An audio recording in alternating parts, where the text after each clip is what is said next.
let's get started. Ladies and gentlemen, Game of Throws for the Brandon regime once again. Game of Throws for the Brandon regime once again. My man said, I got a red line, Jack. You can't keep starving Gaza.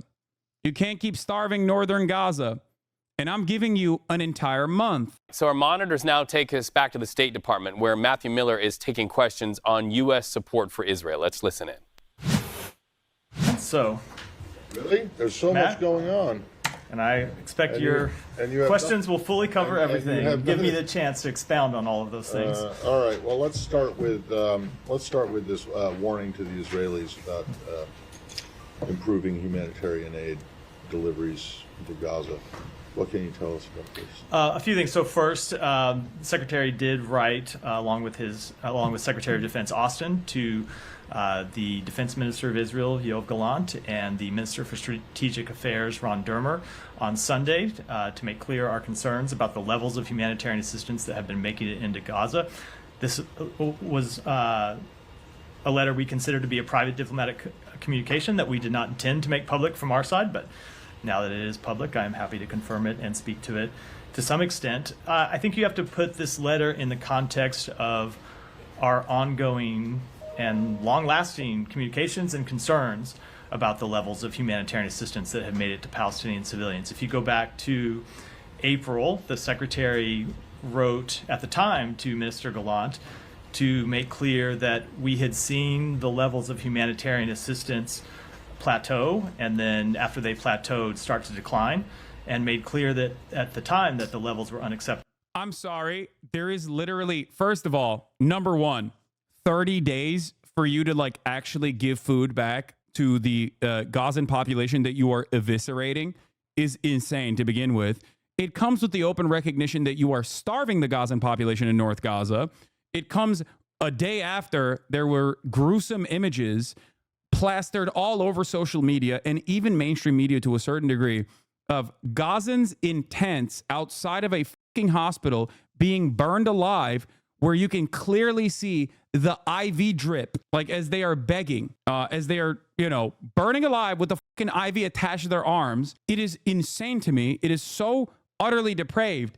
And not only is it utterly depraved and so unimaginably immoral, not only is it completely depraved, completely immoral. What is insanely stupid about this is that he gave a 30-day enforcement. As in, it's so stupid for two reasons. One, 30 days for food to come back into Gaza, North Gaza, they're gonna die.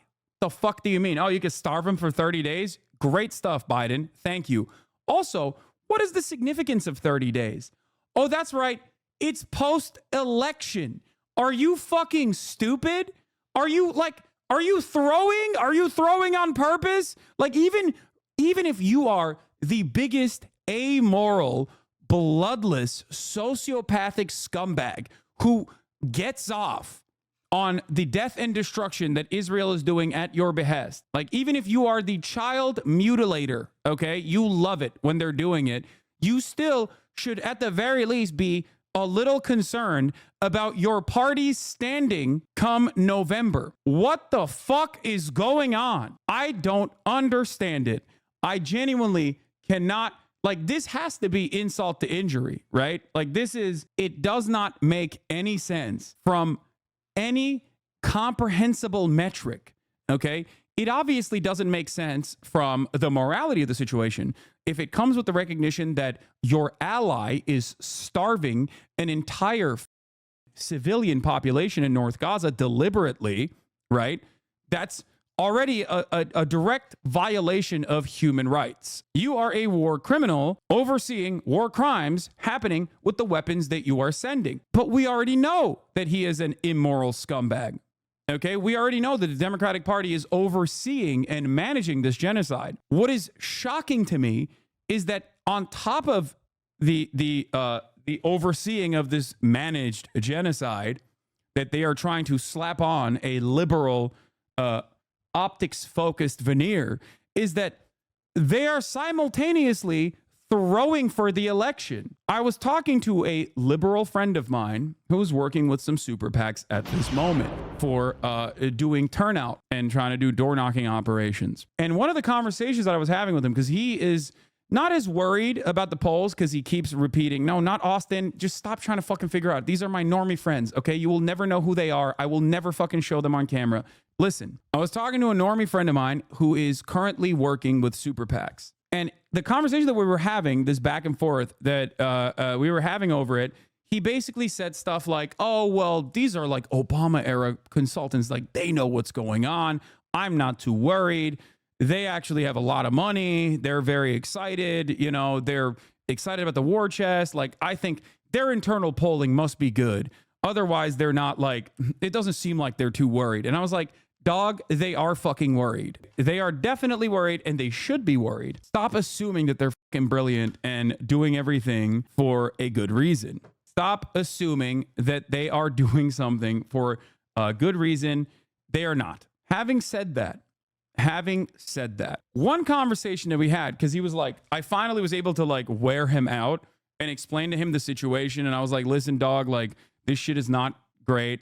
He was like, so what do you think could change the tide before November? And I told him one thing. There's only one thing that could truly change the dynamic of this election and swing polling in the opposite direction in the minds of a lot of undecideds. And that is if at any step, because they can't turn around from their anti-immigrant sentiment. They're already too fucking invested in that. They've already locked themselves into this. The only thing that can maybe change the outcome of this election, if an arms embargo comes and Israel is brought to heel and is made to concede and forcibly pushed into a ceasefire.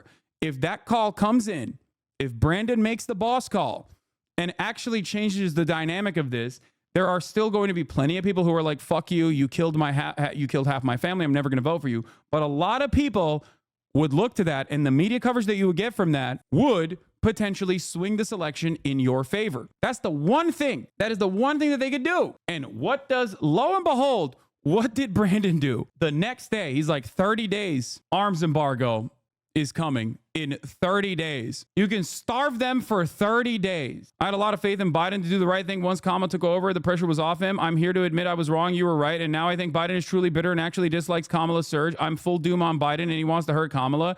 There is no real reason for Biden to come out and put a fucking arms embargo or a red line on the fucking table with a 30-day timeline that moves the needle past the election. There is literally no reason unless you are trying to throw. The election is before 30 days, chat. It is before 30 days. Him saying you have 30 days to starve out the northern Gazan population beyond the immorality of the situation makes no decipherable, discernible sense from an bloodless electoral calculus. You are deliberately throwing. It would have been better if he said nothing. Do you understand? If he had said nothing and kept saying, we're working tirelessly around the clock, it would just be the same old bullshit. Saying that you have a red line that will be enforced after the election is done is literally the most insane thing I have ever heard. That is wild.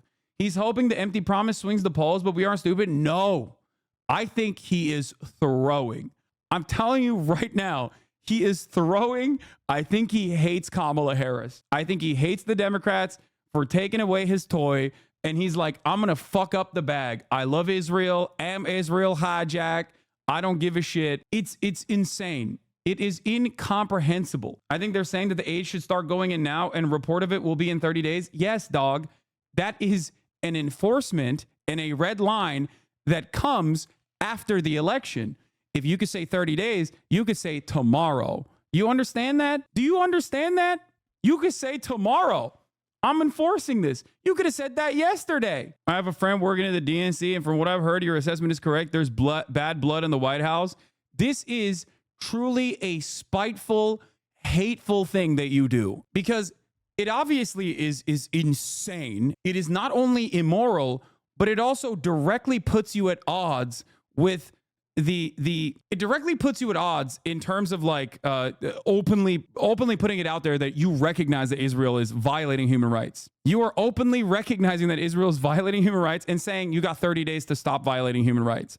So that in and of itself is psychotic. That is psychotic. But we expect that from Biden. He fucking loves baby murder. He is number one at baby murder. He loves it. 100%. The fact that he said I will do an arms embargo after the election is only spiteful. It's only spiteful. That's it. It has to be. There is no discernible reason for him not to say you have 5 days. You have 2 days. You have 1 day until you fix the situation. We recognize that this is a violation of human rights. That acknowledgement alone is a direct activation of the Leahy Law. America is supposed to, we know that America is a consistent violator of international law. We know that already, right?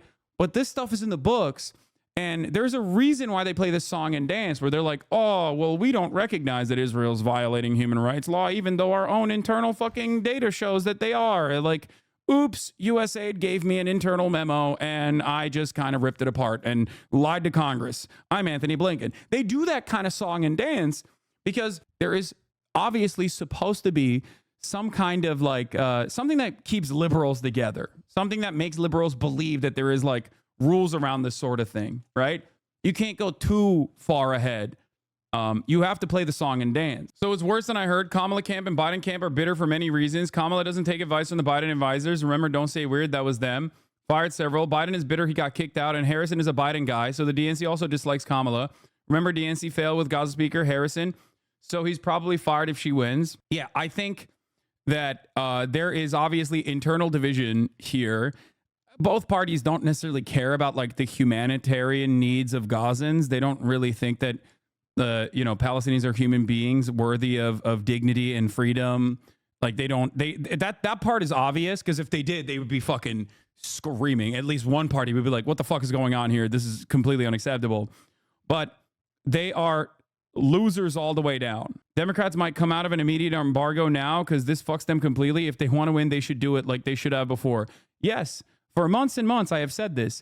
And if this happened one day, you would obviously, immediately, you would see every single fucking commentator on CNN and MSNBC speaking like they literally have been locked in and tuned into the HasanAbi broadcast for the past fucking 12 months. Oh, we knew it. Oh, how gracious, how beautiful, how bold. It came too late, but it still happened, blah, blah, blah. The only way that Kamala gets out of this fucking polling hole that she's currently found herself in is if she, somehow, with some stroke of luck, with a Hail Mary campaign, gets the Brandon camp to like actually force Israel to do a ceasefire.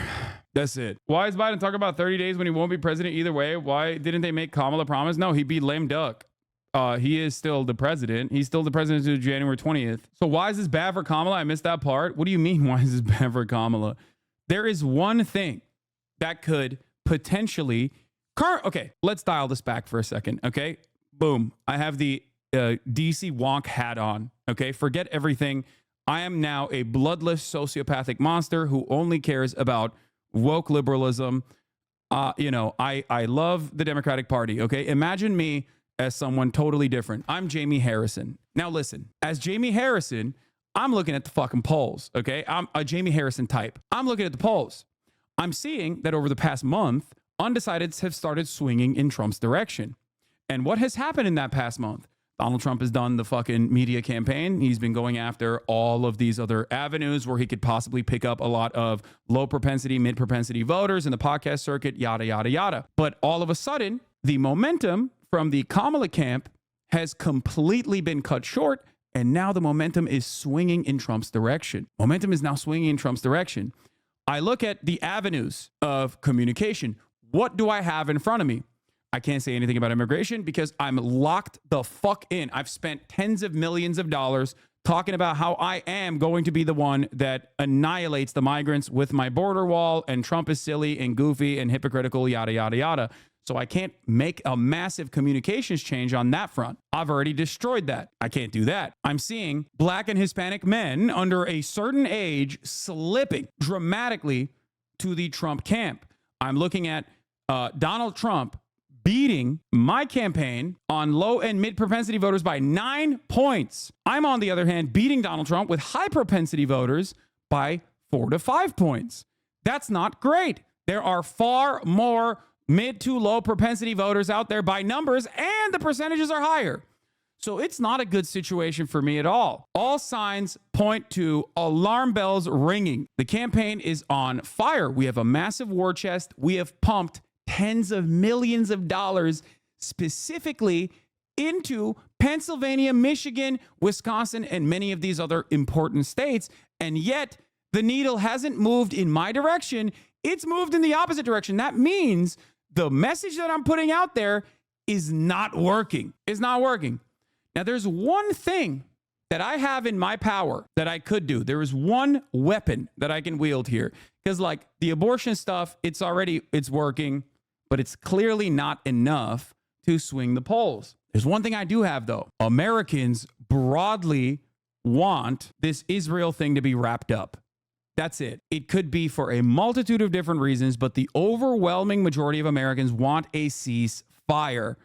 That's it. The majority of Republicans want a ceasefire. Okay?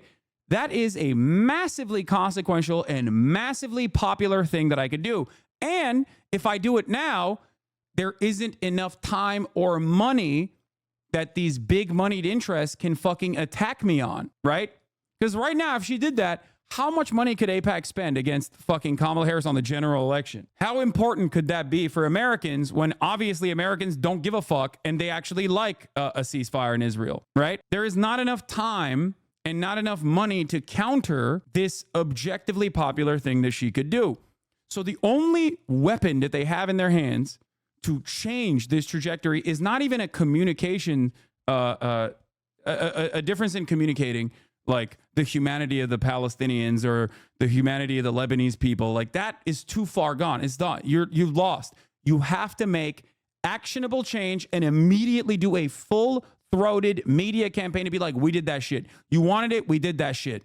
We are the ones who did that. That's it. Surely AIPAC money wouldn't matter. Yes, it doesn't matter. You want to know why it doesn't matter? Because this is a fucking general election. It's an objectively popular policy that like tens of millions, if not hundreds of millions of Americans are on board with.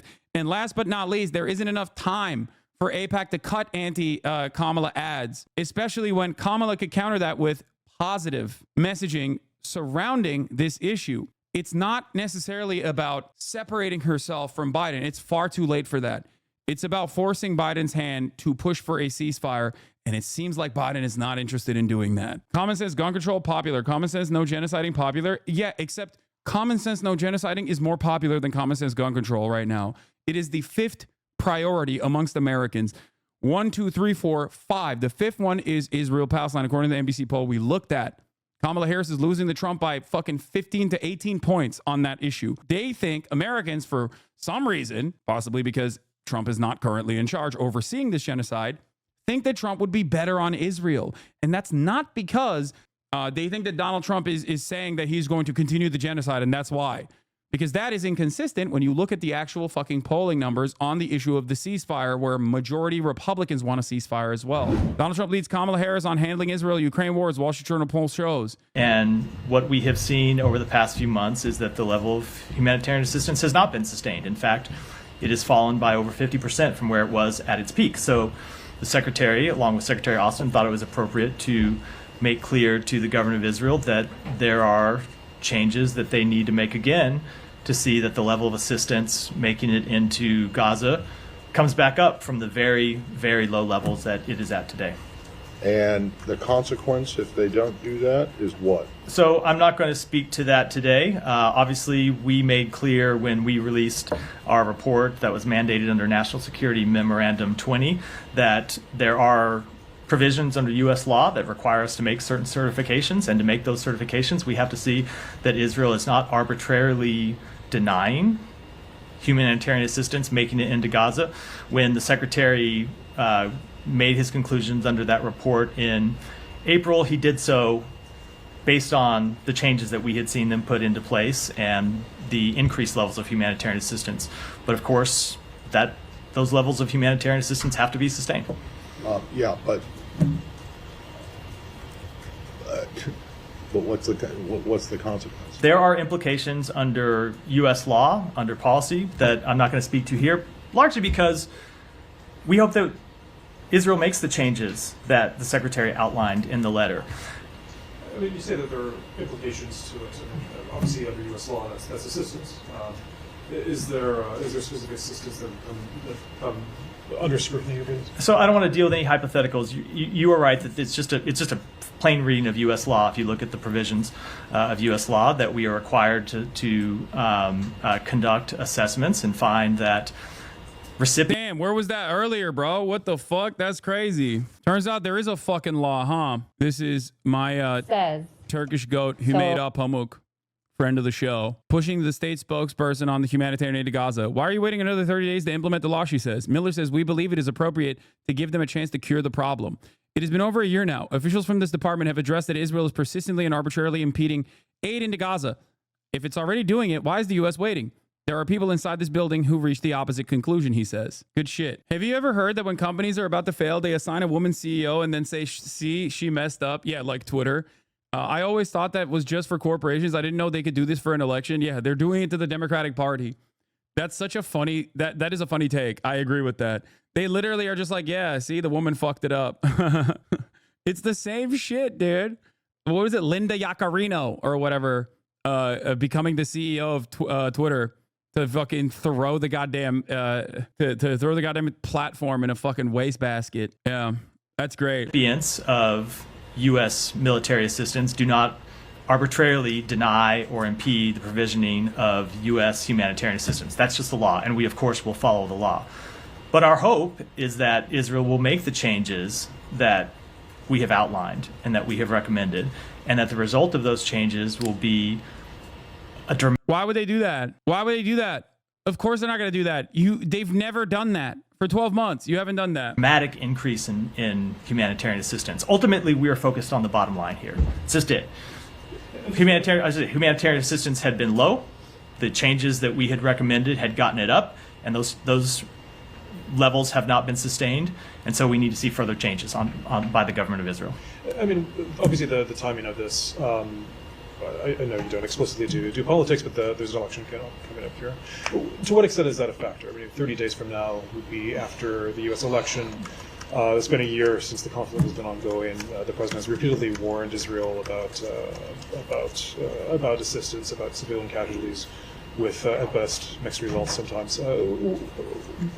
This happened in just 30 days before the election. I mean, to what extent was the election a factor? This is not a factor at all. The bottom line is we felt it was appropriate, if we are making clear to the government of Israel that there are these changes that need to be implemented, that we give them an appropriate period of time to implement them. We didn't think it was appropriate to send a letter and just say this has to happen overnight. We give them make clear there's a short window in which we want to see changes because the humanitarian situation is so dire on the ground, but it is appropriate to give them some time to work through the different issues and find ways to get the level of trucks, get the level of food, water, medicine back up to acceptable levels.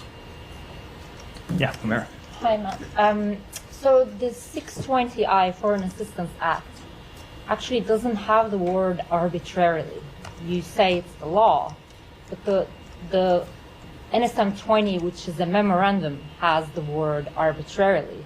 So the Foreign Assistance Act says, when it's made known to the president that the government of such country prohibits or otherwise restricts directly or indirectly the transport of delivery of United States humanitarian assistance, it does not have arbitrarily.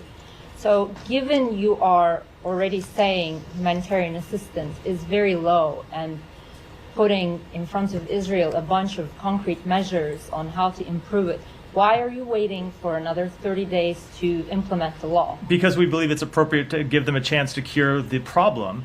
And international humanitarian law does make exceptions for certain, I'll give you an example. Dual-use items is a good example. If there are dual-use items that legitimately could be used as a military purpose, of course governments aren't required to let those dual-use items in, which is not to say that they can use that exception as a blanket restriction on anything that could be used as a dual use item. For example, if there are military movements happening in a certain period of time, governments can restrict the provision of humanitarian aid during that period, because obviously you wouldn't want to put humanitarian workers at jeopardy. So it is not accurate to say that there can be no restrictions. It's that those restrictions ultimately can't block civilians from getting the humanitarian access that they need. And that is what we're focused on doing. And so we think it's appropriate. Ultimately, what we want to see here is results.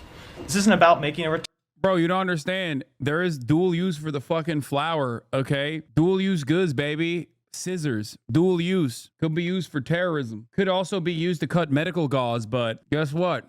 There's dual use for medical gauze too. I feel like this community's gotten so doomer-pilled. It's hard to watch y'all at this point. Man, something about like directly looking at a ongoing genocide for 12 fucking months on end with seemingly no improvements to the living conditions of the Palestinian people as it gets worse and worse every fucking day kind of has a doomer slant to it, don't you think? Like, my bad, bro. My bad if we're fucking up the vibes for you. Brad Summer. What do you mean, dude? The fuck? It's not only just like doomer pilled or whatever, okay? I try to do my very best in the midst of the ongoing coverage of the fucking genocide that we are funding and facilitating. I try to do my very best to just have like a cheery approach, to see the fucking silver lining. But beyond that, like, I give liberals what they want. I give liberals the electoral calculus as well to all of this. Like, if that makes you feel bad, if that makes you feel shitty, I don't know what to tell you, you know? Smile and dial, dude. Saying you guys are doomer pilled is pretty funny. Do you actually think libs will implement an arms embargo? Fuck no, dude. What? No, they should have done it a million times over. Here's a good take, by the way, from the Trillbillies. Terrace Ray says, when I say the Palestinian issue is preeminent for me, I don't mean that it comes before every other issue. I mean that it is the primary contradiction around which everything else unravels. This is it, guys. This is what slavery was in the 19th century. It's the check coming due. Absolutely correct take. No, I'm not going to do his accent. Shut the fuck up. But it's correct. It is the most like obvious, glaringly obvious inconsistency that you can imagine. It goes against every single moment that America has stood tall and proud atop the mountain of empire and said, we are the preeminent defenders of the rule-based international order. It just showcases in full display that we are a bloodthirsty, genocidal empire that has no issues eviscerating children, no issues eviscerating teenagers inside of a tent in a fucking hospital, lighting them on fire. It is a wake-up call, in my opinion, for a lot of people in the Western world too. Like, they see it. They see how America's response to this is to try to pummel anyone and everyone that says, hey, this is fucked up. It's so clear. The inconsistencies are so obvious. The inhumanity is so obvious.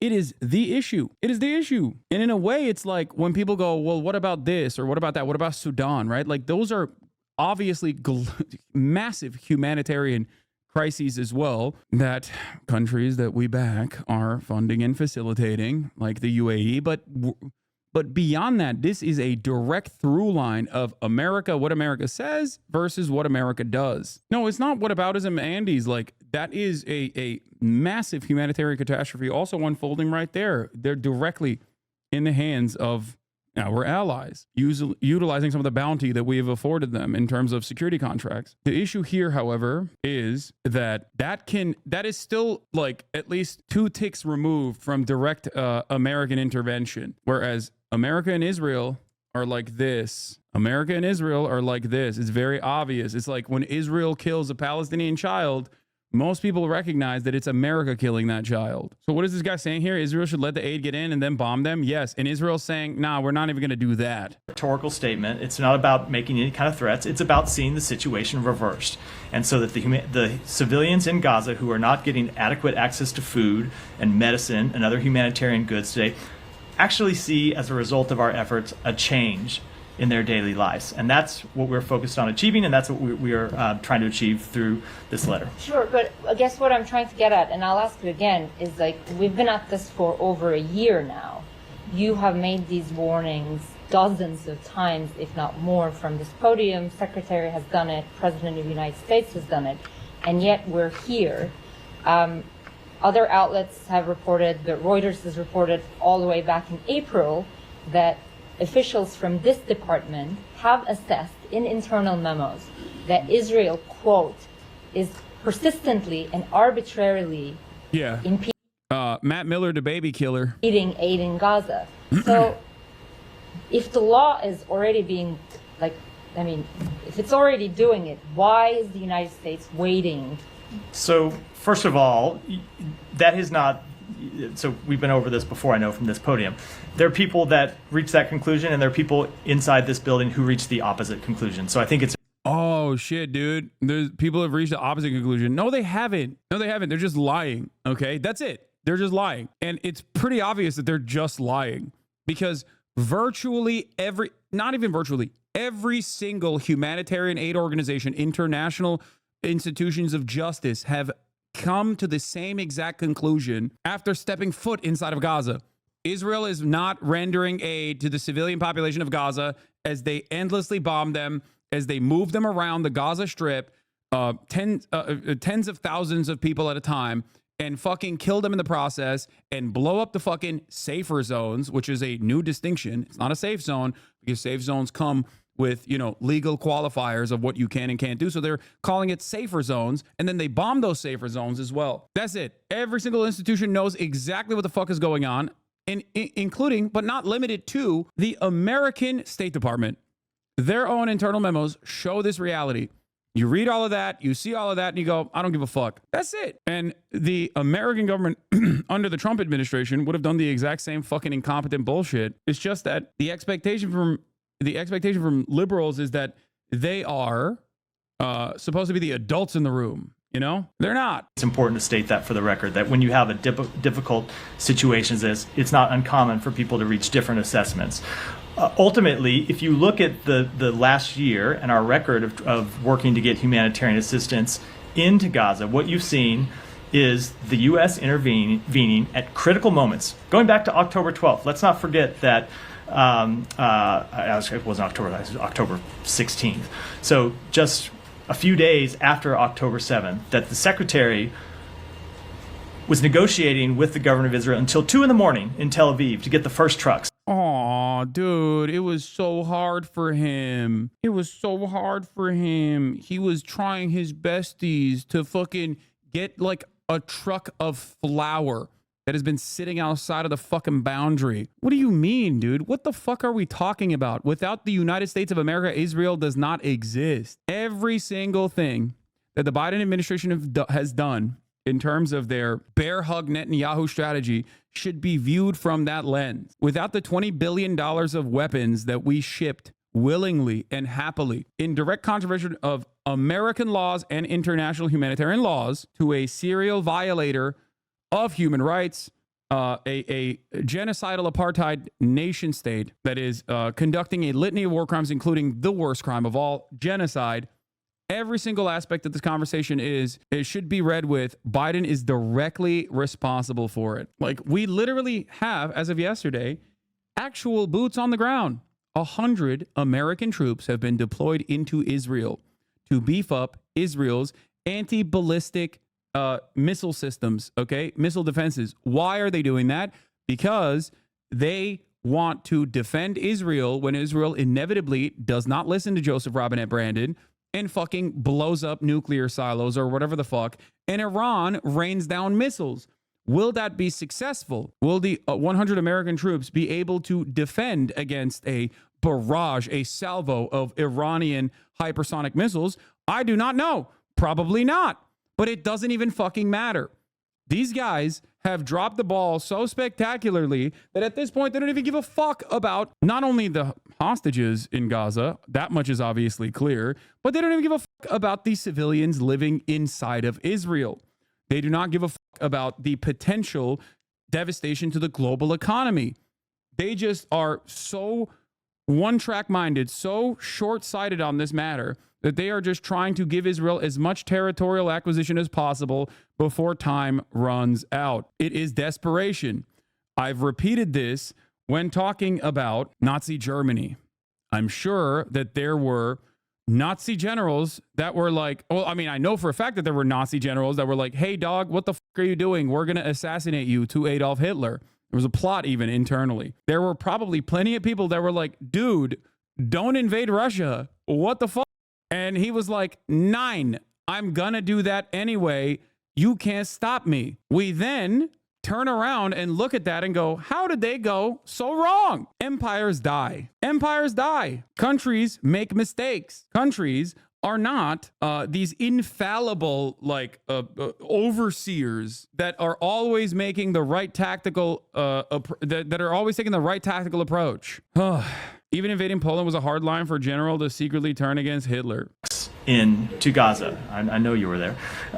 And over the coming months have intervened on multiple occasions when we thought the levels of assistance getting in weren't sufficient, when there were policies that needed to be changed, when there are new gates that needed to be opened. We have intervened to get that to happen. And you've seen those results. You've seen us go from 1 crossing being open to 4 crossings being open. And that is the result of U.S. intervention. Now, to answer your question, we have always said that this is an ongoing process, and our assessments are ongoing. They're not static, they're dynamic. And so when the situation changes, our assessments will change and we'll act accordingly. And that's what we're doing. Oh, shut the f up. I can't deal with this any longer. Okay.